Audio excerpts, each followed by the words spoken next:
Bonjour, voici le djihadisme. Désolé de vous interrompre, mais ça se prononce djihadisme. Ce mouvement philosophique et spirituel prône notamment la vérité, l'honnêteté et la tolérance. C'est quoi le code Jedi? Le code Jedi dit « Il n'y a pas d'émotion, il y a la paix. Il n'y a pas d'ignorance, il y a la connaissance. Il n'y a pas de passion, il y a la sérénité. Il n'y a pas de chaos, il y a l'harmonie. Il n'y a pas la mort, il y a la force. » C'est quoi la sérénité? Sérénité, état, caractère d'une personne sereine. Et que dit le code des Sith? La paix est un mensonge, il y a la passion. Avec la passion, je deviens fort. Avec ma force, j'obtiens du pouvoir. Avec le pouvoir vient la victoire. Avec la victoire, mes chaînes sont brisées et la force vient me libérer. Waouh, c'est magique. Non, c'est logique. À cause des origines de la culture pop, du djihadisme et de l'utilisation du web pour organiser, partager et attirer les autres vers les communautés de Jedi, les organisations Jedi publiques et non sélectives ont tendance à attirer des individus, disons, insolites. Comme Homer Simpson? Tout ceci montre que le djihadisme peut être également revendiqué comme religion de façon humoristique ou parodique, comme le pastafarisme et le culte de la licorne rose invisible, et non uniquement de façon sérieuse.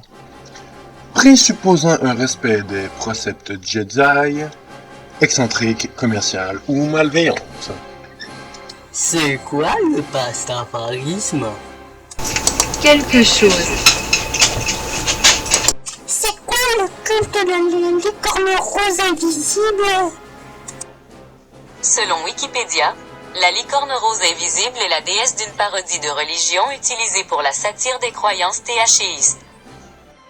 Ce phénomène est un mouvement qui a eu lieu à partir de 2001 dans divers pays anglophones et qui consista, pour les citoyens de ce pays, à indiquer sur leur formulaire de recensement que leur religion était Jedi, dit aussi Jediisme, en référence à l'ordre religieux de l'univers fonctionnel de Star Wars. Wow! Les Jedi sont répartis à travers le monde. Wow! Est-ce que ça existe des temples Jedi? Eh ben oui, il existe au moins 3 temples aux États-Unis et au Royaume-Uni. Y en a-tu au Québec? L'Ordre Jedi du Québec ne compte pour sa part qu'un organisateur et 59 j'aime sur Facebook. C'est qui le grand organisateur de tout ça? Ce NMR, nouveau mouvement religieux, a commencé en 2001. Lors d'un recensement, plusieurs anglophones ont répondu qu'ils étaient Jedi, et Daniel Morgan Jones est le leader de l'Église entre guillemets anglaise. C'est quoi leur symbole? C'est celui-ci. Qu'en penses-tu, petit? Oh, wow, il est magnifique, je veux l'acheter, maman. Ce nouveau mouvement religieux appartient à la famille orientale. En effet, il y a croyance de paix intérieure et de méditation. De plus, ce NMR comble le besoin d'appartenance. En effet, ils se retrouvent entre autres fans de Star Wars et appartiennent à un groupe où ils trouvent une place et se sentent à leur place.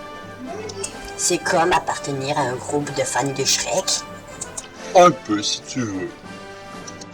Les personnages qui sont importants pour eux sont les Jedi. Quant au concept clé du Jediisme, il s'agit de la Force. C'est quoi la force Jedi? Cette entité métaphysique mystérieuse et impersonnelle qui se révèle une alliée sur le chemin de l'existence, ce qui n'annihile pas la nécessité de se servir de ses talents et capacités. Il y aurait en elle 3 entités, la force personnelle, la force de vie et la force unificatrice. Tout proviendrait de cette force, tout existerait par elle et tout y retournerait. Cette conception s'apparente d'ailleurs au dieu cosmique du panthéisme. Le fait d'adhérer à cette idée entraînerait les membres à prôner l'écoute de la nature, l'accomplissement de soi et la recherche de la paix. C'est quoi métaphysique? Métaphysique. Recherche rationnelle ayant pour objet la connaissance de l'être, esprit, nature, Dieu, matière, des causes de l'univers et des principes premiers de la connaissance. C'est quoi annihiler?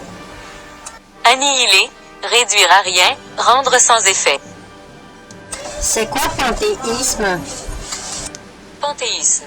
Doctrine selon laquelle Dieu est l'unité du monde. Le principal rite est la méditation de pleine conscience pour mettre l'accent sur la spiritualité. Quelles sont leurs célébrations? Leurs célébrations sont pour marquer certaines étapes de la vie, début de couple et mort. Le mouvement est doté par ailleurs de célébrations plus définies. On procède ainsi. Outre les bénédictions accordées à des gens qui en ressentent le besoin à un moment donné de leur vie, à des mariages et à des funérailles selon l'esprit de leur philosophie. Le 25 mai, date de la sortie du premier film de la saga en 1977, on célèbre en outre la Journée internationale des Jedi. C'est surtout lors de ces moments que les membres se déguisent en personnages de la guerre des étoiles. En autre temps, la plupart des adeptes adoptent des tenues plus conventionnelles. Il reste que, dans la population générale, les Jediistes font figure d'excentriques. En demandant par exemple à l'ONU de changer la Journée internationale de la tolérance en Journée interstellaire de la tolérance. Des membres continuent de projeter cette image.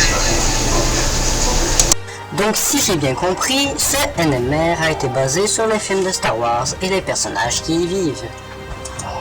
En plein ça, mon gars.